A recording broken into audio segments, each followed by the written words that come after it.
После капитального ремонта вновь открыла свои двери старейшая аптека Мирного. Сегодня это комфортабельное, светлое здание, поменявшее дизайн внутренних помещений. Какие изменения произошли на торговых площадях аптеки номер 66, узнала Тамара Бессмертная.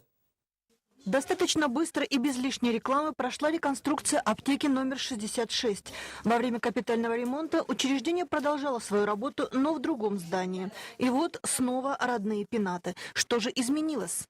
Самое главное наше изменение – это изменение интерьера. То есть у нас появилась новая мебель, как вы видите. Стали торговые наши места более такие, наверное, приятные для посетителей и для наших работников. Вот. Значит, у нас тут в основном, наверное, произведены скрытые работы. То есть у нас полностью заменена электропроводка, которая не ремонтировалась со времен открытия нашей аптеки. Действительно, когда в последний раз проводился ремонт аптеки, уже никто не помнит. Похоже, в 1975 году, когда 66-я переехала в это здание. Однако незаметно для самой себя внутренним дизайном аптека стала еще более походить на изначальную. Заменили мы витражи, заложили их, да, и уменьшили оконные проемы. Вот, это самое основное, то, что мы сделали.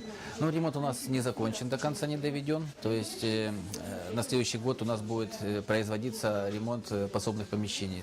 Что касается фасада, то в результате дальнейших реконструкций вернется витраж, а здание облицуют новыми современными материалами.